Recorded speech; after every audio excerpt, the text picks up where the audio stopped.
Hello, I'm Sonny with AV Nirvana.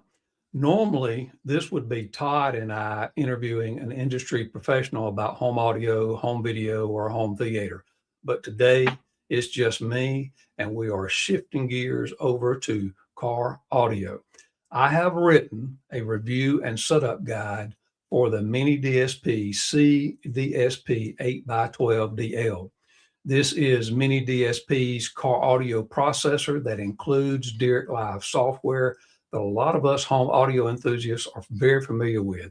It has helped us to calibrate our home audio systems and does a fabulous job there. And it also does a fabulous job in helping us tune our vehicles. There are a lot of guys in the car audio forums that have asked for a video on how to set up the miniDSP and how to perform the Dirac Live calibration, and that is exactly what I plan to do today. This video and the written setup guide will mainly focus on the all-pass filter method for the calibration. This is a method that was created by Andy over at the Do-It-Yourself Mobile Audio Forum, and it has worked extremely well for me and quite a few others in the car audio world.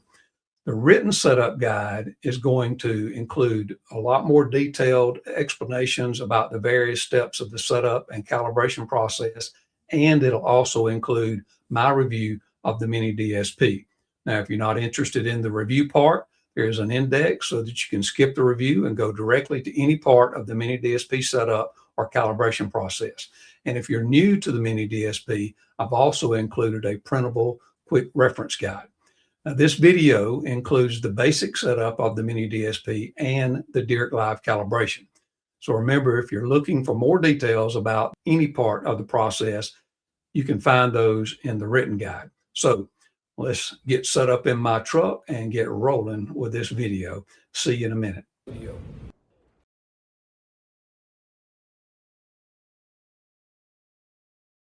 The first thing you're going to need is the miniDSP connected to your laptop via the USB cable that is included with the miniDSP. Then you'll need to go to miniDSP.com and download the plugin. Just in case, if you haven't, I'm going to show you how to do that. I'm logged in here to miniDSP, and I click on my username, click on user downloads, and it brings me to the user downloads page. I scroll down to the C DSP plugins, click on this, and we'll go down to the C DSP 8x12DL Dirac 3.x popular, and you'll click the download button. Once you get that loaded, then we'll be ready to run the software plugin. Okay, I'm here inside the truck and we're ready to get started on setting up the C DSP. Just to kind of cover the menu items here with you: file, save. Once you have a configuration set up, you can save that configuration to your computer. You can also load the configurations. For example, I have several configurations saved in my C DSP config folder. I have a raw measurement configuration where I can measure each speaker driver with no processing whatsoever. This is useful for verifying there are no issues with the speaker installation and for viewing the response of each speaker in its respective location. And this will also be helpful in determining crossover points and PUQ filters if you decide you want to knock down the peaks prior to running the Dirac Live calibration. I also have a pre-Dirac configuration that has all my all-pass filters loaded and the crossovers defeated. Before I added the Helix Ultra S DSP in the chain, I would load my PEQ filters used to cut peaks into the miniDSP into this same configuration. So later in the guide, you'll see that instead of using a typical house curve in the Dirac Live calibration, I use a tilted flat target curve for my calibration and enter the low shelf filters for my house curve for bass boost into the post-Dirac configurations. I also have a configuration with those low shelf filters defeated so that I can see the exact measurement results after the Dirac Live calibration.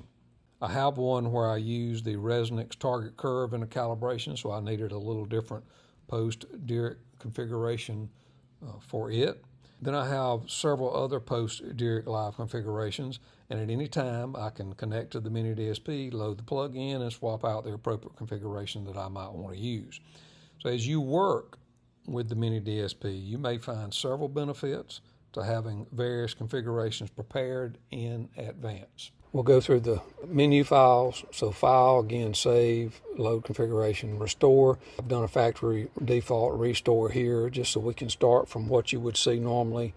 Basically, if you got a brand new miniDSP, it's going to load up configuration file. I can show you here what it'll actually look like. This will show up right here, and you'll just click restore configuration. Once you've done that, you won't see that again normally when you restart your miniDSP. Restore current configuration if you wanted just to do it under this current configuration 1 here. If you want to do the entire unit, if you need to wipe out Dirac live calibrations, because once you've done a calibration, it stays with that configuration. You have to do a factory default to wipe it out. You can also do the upgrades, firmware upgrade, and so forth. So that's one thing you want to make sure you do. Make sure you have the current firmware version. We'll look at that again in a minute. Display. Show delay in millisecond units, which is what I use. So you just click that, nothing else happens. If you want to do it in a centimeter, you can do that too. Remote power settings. It wants me to connect to the board, which I'll do that right now. Let's just go ahead and connect. So I have the USB cable connected. This is what it looks like when you first connect. So remote power settings, this is default. If you have some turn on thump or pops or what have you, you may want to adjust this some. Normally leaving it default works fine. Subwoofer channel selection, channel 7, output 7 on the miniDSP RCA outputs is my subwoofer channel. Now these will actually change to the name that I rename them to in the mixer, which we'll see in just a few minutes. I also have the selected volume mode as a master. You can choose subwoofer if you want to use remote volume control as a subwoofer control knob. Dirac channels configuration. This is where you would select your various channels, what they're going to represent. Like Dirac 1, the first channel is my left front dash speaker, and channel 2 is my right front, channel 3 is my left front door mid bass, 4 is my right front door subwoofer, and of course 5 and 6 are my left front tweeter and right front tweeter. Previously I had the dash speakers wideband and 1 and 2. I did not have any tweeters. I had the mid bass and the doors. Then 5 and 6 represented my rear field speakers, which I've moved them to a Helix Ultra X because I don't have enough outputs in the Dirac configuration to be able to use a rear field inside of the miniDSP. So I've just shifted that to the Helix S, and then of course 7 is a subwoofer. So I'm just going to go right over to the mixer, and we're going to go ahead and name these right now just to make it easier. Left front dash, right front dash,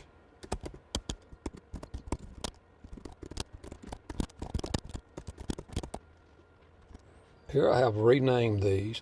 What happens now is we go back to the display and look at the subwoofer channel. You'll see it's subs now. It's whatever I've named them here in the mixer board. Continue on here, you'll notice here I have the software version 1.14, firmware version 2.11. Always make sure you have the latest software and firmware version downloaded. miniDSP does not update this very often, so most likely that'll stay the same for a while. That's all of the display menu. The help menu is pretty self-explanatory.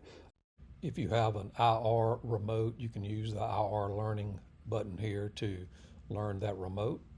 And of course the Start Dirac Live software, this is where when we get ready to actually do the Dirac calibration, this is where we'll come to and start Dirac Live software. So notice there's config 1, 2, 3, 4. These are basically your presets. We're just using config 1 for this right now. When you first start this up, you're going to see all of the outputs, or inputs rather, are live. They all are 0 dB. To turn those off, you just click them. Now I'm feeding the miniDSP through a Toslink digital optical cable. And I can rename these right here just to TOS-L, that's Toslink left, and Toslink right. It helps to rename these. I'll show you in a minute why. Here I have the PAC interface, so it has a digital output that I can run straight to the miniDSP. In my wife's car, I have to use a audio control interface to get the factory signal to the miniDSP, so I use RCA cables. In that case, I'm selecting input 1 and 2 for her analog input, and I'm turning off the Toslink. But for mine, using Toslink left and right, initially you would go in and disable the high pass. If you're going to use bass management, right now we're not really worried about this other than just making sure they're defeated, because we're going to do the Dirac calibration. Now, if I want to change the left and the right channel, with whatever I do here, I want the left channel to match the right channel to match the left channel. I can just go in here and click Toslink right, and I link it. So now my left and right channels are linked. So anything I do in one channel, I carry over to the other channel automatically. I unbypass high pass filter here, and I go to the right channel. If it's not linked, you see it's not changed. But if it is linked, here we'll unbypass it. Now if I go to the right channel, you'll see it's still unbypassed because it's linked. The other one is not. So at this point in time, we want to bypass those, which those are bypassed. I'm going to bypass these two, both of them. But again, these won't really matter right now for this particular setup. Routing, you'll want to set the routing, and again, this is default, so we'll turn all of these off. These are your inputs, and of course this again is, we can rename it TOS-L and Toslink right. Think about each one of your Dirac channels. Remember when we went up here to the display, and also over here on the mixer, this is 1, this is 2, this is 3. This is basically taking your channels and matching them to whatever speaker you're going to be using with them. Whatever speaker you have connected to RCA output 1 feeds the amplifier. Whatever speakers you have to that channel of the amplifier is what's going to be Dirac 1. Going back to the routing, think of it like this. This is my left front dash speaker. So I want the left front dash speaker to be fed with the input of the Toslink left. Right front dash speaker, Toslink right. Dirac 3, again, we go over to the mixer. We know that's the left front door. And we want, of course, all the left channels here, and of course all the right channels here. And because I'm using the bass management here with the inputs here, I'm going to use the bass management here in Dirac 7, which is again the subwoofer. You notice it links cross paths to Dirac 7 and the subs, so the routing would be the bass management. All this does is send everything that you have set in your inputs and bass management. Like here, if I set this to 70 hertz, everything below 70 hertz go to the subwoofer, everything above 70 hertz go to all the other speakers. So the routing is set, and this is all the Dirac channels that I'm using. I'm not using channel 8. You could use that for a center speaker if you wanted to. The Dirac tab, there's nothing there because we haven't run that calibration yet. The mixer tab, again, we went across here and renamed those.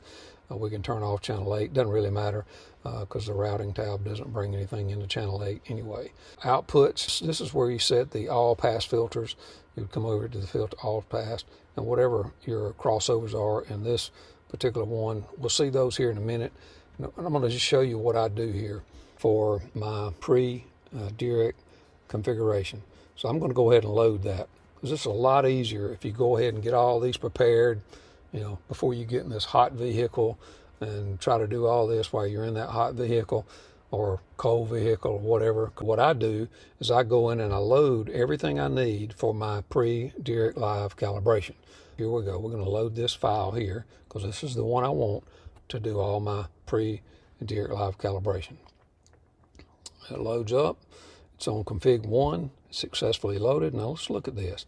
So the inputs, again, I'm not really mattering here as long as these are bypassed. It doesn't really matter what they're set at because I'm not using the pre-Dirac configuration once I do my Dirac live calibration. I'm going to use the post-Dirac configuration file once I have finished the calibration, and it'll have all these settings that I need set within it. Routing, again, is the same as I said it a while ago. There's nothing under the Dirac tab. Mixer, again, all speakers are crossed and named here in this file already. Outputs, no crossovers at all because we're using the all-pass method. Basically, again, if you want to understand more about the all-pass method, look at the written guide. It completely explains all of this and what Andy at Do It Yourself Mobile Audio tells us about that. I've quoted him in there, and I've went a little more in depth and explained it a little bit more as far as what this does. Bottom line, that's what we're using, so we'll need to enter those in the PEQs. Again, this is the left dash speaker based on how we named them in the mixing board. So PEQs, you notice here, I have all pass filter under EQ1 of 70 and 0.7 because I am using a 24 dB per octave link width Riley crossover, and the 0.7 is the proper Q for that particular type crossover. 70 hertz is the first all-pass filter. The second one, if I click on EQ2 here, I enter as 200 hertz. So basically my door speaker, mid-bass speaker, is running 70 to 200 hertz. My mid-range 200 to 2500 hertz, and the tweeter is 2500 hertz and above. So I want to do 200. The dash speaker is also going to get the 2500 all-pass filter as well. No other filters here. The link is enabled here in this particular setup. Now, if you're actually using PEQs in the miniDSP, you do not want to use the link enabled. You'll want to actually go into each left and right channel and set the all-pass filters. You can't use the link if you're using PEQs because you're going to have different PEQ filters for your left speaker and your right speaker, if you follow what I'm saying. So you set those PEQs for the left speaker. If you link it, that's going to link everything you do in the left speaker to the right speaker. You don't want that to happen. I have PEQs that I do use on the speakers, but I set those in the Helix Ultra S. One reason why I have that Helix Ultra S is so I don't have to worry about the PEQs being set in the miniDSP. I can set the filters using Room EQ Wizard EQ, just the peaks. That's all I do with the pre-Dirac Live PEQ filters is just knock the peaks down, and then I load those into my Ultra S, and they're already loaded. They're ready to go right now. And here, all I'm having to do is worry about my all-pass filters being loaded. Again, no crossovers anywhere. PEQ in channel 2 is going to be the same. This is the right dash. You'll see these little tabs here, EQ 1, 2, and 3 are the same here. And of course, if I go to the left front door, I have a PEQ at 70 and 200. I don't need one at 2500 because that's way outside of the crossover range. It's not going to affect it in any way whatsoever. Same thing in the right channel. You see I have the 2 there. There's nothing in 3. Then the tweeters, I have the 70. And the reason why I have 70 in each one of them is because that's in the bass management. The bass management, when you activate that, that 70 hertz carries over to all the speakers. Probably not needed because the tweeters are 2500 hertz and above, outside the frequency range. We put it in there. There's some debate about that in the forums. It's not going to hurt to put it in there. It's not going to hurt probably to leave it out, but I'll leave it in there just for the sake of doing it. And then the tweeters, of course, I get the 2500. Don't worry about the 200 because, again, that's outside of the range. It's not being passed on like the bass management is.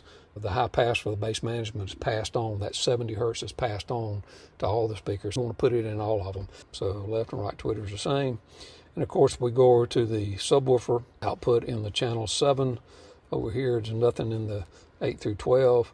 There's no crossover here. PEQ just gets one all-pass filter of 70 hertz. There's no others to be input. That's got all the settings there for the pre-Dirac Live calibration. We are ready to start the Dirac Live software calibration, and we'll click on the button up here at the top, Dirac Live Software. This will disconnect the miniDSP and the Dirac Live software should start.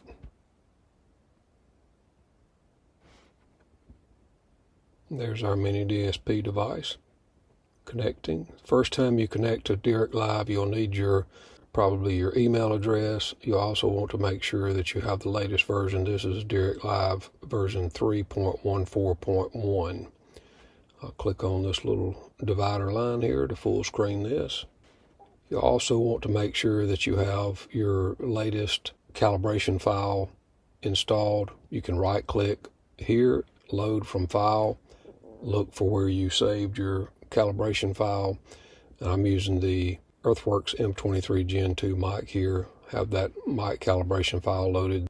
Across the top here you can see the various sections we'll be going to on each one of these. Also, just to kind of cover this with you, save project as. You can load projects, you can resume previous sessions, different things may be of interest to you. This will give you some instructions and so forth on each particular section. Proceed to measurement levels. Click on this arrow on the first speaker.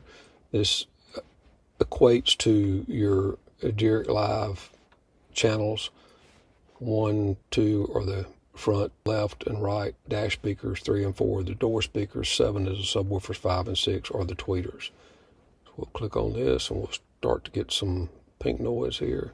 Once we raise the volume, I'll go ahead and raise it to 32. See, the input is very low there for the mic. I'm increasing the mic sensitivity of the audio.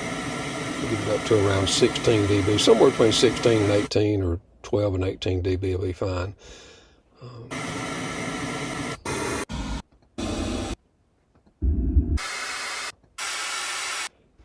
The subwoofer is the lowest one at 20.6, so I'm going to raise that on up just a little bit more over here using this particular mic gain. Get it up to about 16 dB, and then we'll lower all these down to 16. These don't have to be exact, just get them close. Now that we have the levels fairly equal, proceed to select sweet spot. Sweet spot will be focused simply because I'm only measuring right around the head of the driver's seat. Proceed to measurement. Now we will run through the measurements. I'm going to only do 3 fixed mic measurements for the sake of this recording, but I will do 1 and show you that, then I'll pause the recording, do the other 2, and then come back to the video. Measure selected position. You can also put a timer in there. Give yourself a few seconds to get ready for the measurements.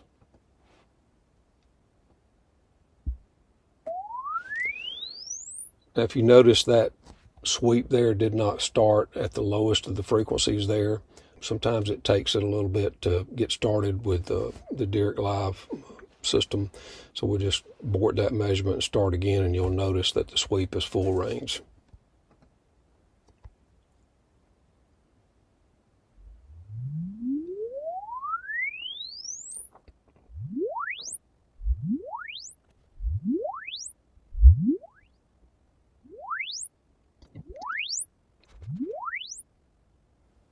You can see all the measurements here. If you want to look at each one of them, you can see which one's represented over here.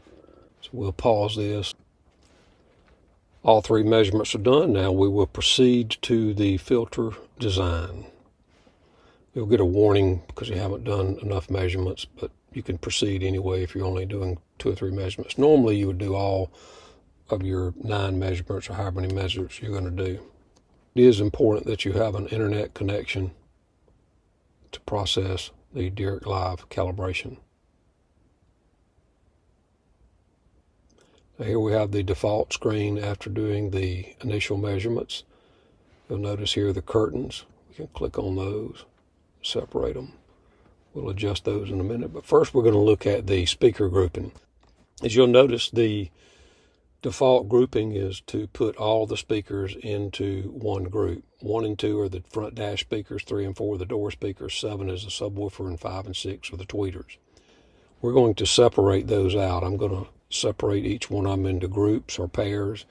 7 is the subwoofer, 5 and 6 will be in the same group. For the tweeters, 3 and 4 will be in the same group. So now I have this group. You can click on each individual speaker. Generally, what you would want to do is load your target curve and use that target for both speakers in that group, left and right. Normally you want the left and right speakers to try to attain the same target curve. So we'll click in this little blue area right here, make both of the speakers highlight, and we can adjust both of them there. The other thing you have to do is determine your target.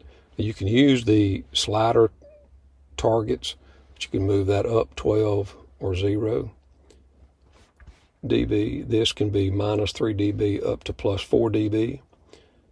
And you can also use the control point. If you click here in the top right corner of the speaker group 1, you'll see a little dot. If you click on that dot, now you see the control points. Now you can shape your own target curve however you want to shape it. So once you get that done, you can go up here and you can save that target curve. You could save it to any group, and then when you get ready to load it, you can load it to all your groups, because generally speaking, you want your target curve to work for all of your groups to be the same. You don't want one target curve different than another, because then you're going to have issues with your drivers working together properly. So load to all groups. In my particular setup, I have my own target curve that I've created, and I'm going to load that target curve right now. Click on all groups. I have the 0 dB at 20 hertz to minus 9 dB at 20,000 hertz. It's a stepped target curve that I created in Room EQ Wizard and loaded here.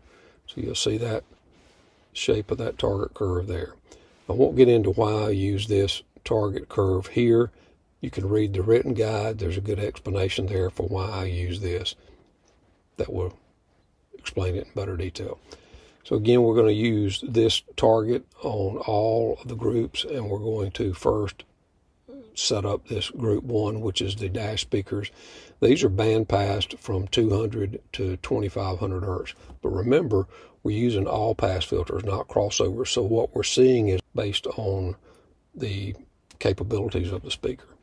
So we want to go ahead and keep the target curve where it's not boosting anything, but it's mostly cutting, which here it may boost some of these little parts, but I don't want it to boost any of this over here. So I'm going to keep it where it stops cutting the peaks on the bottom end and on the top end right here. Again, this is all preference. You can use any kind of target curve you want. There are a lot of guys out there that have created different programs that'll help you develop target curves. You can try a lot of different target curves. You could load several target curves to different presets and compare them. But this is what I want my dash speaker to look like. Go to group 2. This is the mid-bass door speakers. Again, we'll do the same thing here with the curtains. Keep it to where it's cutting all the boost, but not boosting any of the cuts. So here we'll just work it there. Subwoofer. I probably will lower this on down to around 20 hertz. It'll boost, it'll just about clear that up.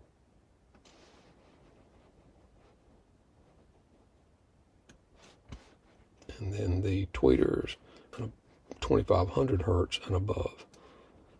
You won't be able to get this last control point completely over, but that's not going to hurt anything at 24,000 kilohertz. Just leave it there. And on this side, keep it where it's, there we go. That sets up your curtains for all the different groups. And now we will proceed to filter export. We'll save this in preset 1. I already have that saved, but I'll override it. And I'm also going to load this in my other presets as well.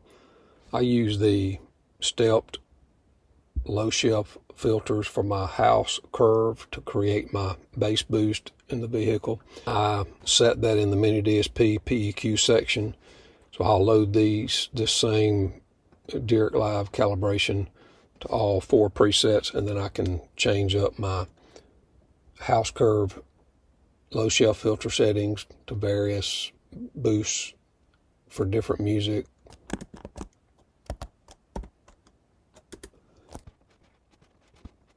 I also need to go back to preset 1 when I finish 3 and 4. And the reason being is wherever I end up here is where it's going to send me back to. Those are all loaded now. We can exit out of Dirac Live. We do want to save the project, so you can name that. Just name it PS1 for now. And we want to connect back to the miniDSP. A couple things you'll notice: Dirac Live is now on. We can look at the Dirac Live tab and see the adjustments it made with the gain and the delay. We want to set the master volume at 0. If you remember, in the measurements level, we set it up to -32. If you don't set this back to 0, you won't get much volume. Now, this is the pre-Dirac Live configuration that's loaded, so it's not the one I want to use. This is where my post-Dirac Live calibrations will come into play. So we'll load that. I have a post-Dirac Live calibration that has the low shelf filters defeated. That way I can see exactly what Dirac Live did without those low shelf filters in there. So this is the one we're going to open first. We'll do some verification measurements. As you can see here, again, Dirac Live is on, config 1. We'll look at our settings here. You notice I had those already set here. They're linked. 70 Hertz high pass, 70 Hertz low pass. They're linked again. All this is set up before I even start the Dirac Live calibration. The routing is the same. The mixing is all correct. The outputs, there's no all pass filters in here or anything. It's all defeated. These are the defeated low shelf filters that I have for my house curve. The crossovers are all installed. Here's the band pass for the front dash. I have the 70 Hertz high pass filter bypassed in the left front door because the bass management handles that. Everything above 70 Hertz is sent to the other speakers through the bass management, so you don't need to set it again in your other speakers. I do need the low pass filter of 200 Hertz. Of course, 2500 Hertz on the tweeter. And I'll just double check the crossover for the sub. There is no crossover there. It's again in the bass management section here. Low pass, 70 Hertz. So everything is set up here for us to be able to measure the results. So we'll go to the mixer panel. I want to measure each channel individually. We'll use the REW RTA and pink periodic noise that I recorded. It's on my iPhone, and I'll play it through CarPlay on my head unit. So we're going to turn off everything except the front left dash speaker. We'll start REW Wizard. Check the preferences. Make sure the sound card, the Audio Evo 16 interface is chosen. Cal files, the audio is loaded. So we'll come over here to the RTA menu. We'll set our settings. Here I want to change this to 1.6 smoothing. The only other thing here, by default, it checks use bars on RTA. You want to uncheck that. Click on the control button to get rid of the controls again. We'll start the pink noise and we'll hit the record button.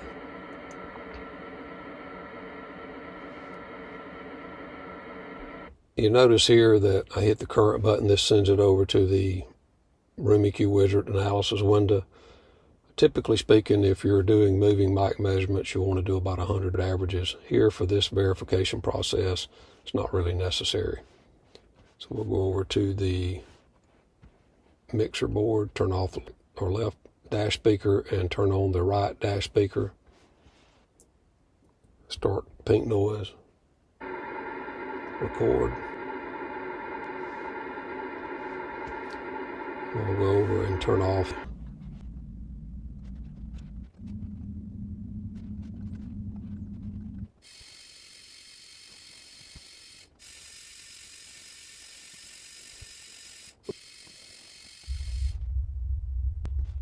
We'll stop that and look at what we have. Let's just look at the left side.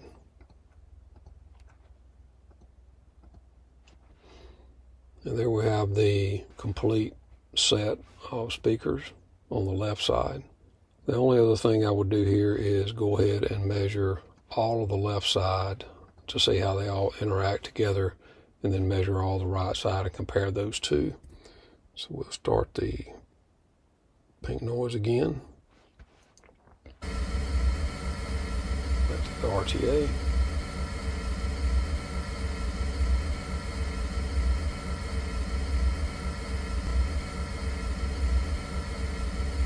Go over and swap those over to the right side.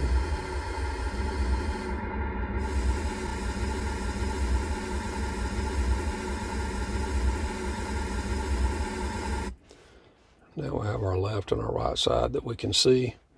I'll turn off the right. This will show you the left. Maybe a little bit of a swoop here. Not bad though. A little bit of a swoop here. So we could have a few issues at the crossover points that we could adjust later. I'll work on that. But for right now, this doesn't look too bad.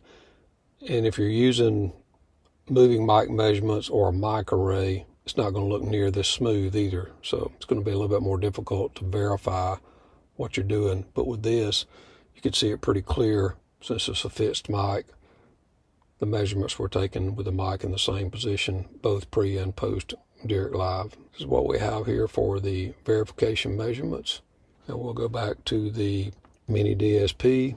Now here's where I could go in and load, since I have Dirac Live already saved to each one of these configurations, we could go in and change different house curves with the PEQ levels. I'm going to go ahead and load my low shelf filters.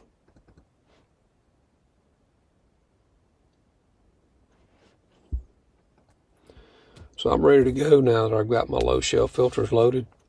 My default ones, I go over those in the written guide. I won't explain them all here. That's pretty much it. Make sure you thumbs up a video and subscribe. We certainly appreciate you watching. I hope this has been helpful for some people that have been wanting a video of how to set up the miniDSP and how to run the Dirac Live calibration. Again, there's a lot of variances in how you can go about running this, but this is a generic example. Look at the written guide. It goes into a little bit more detail and gives you some more options there. Thanks for watching and have a great day.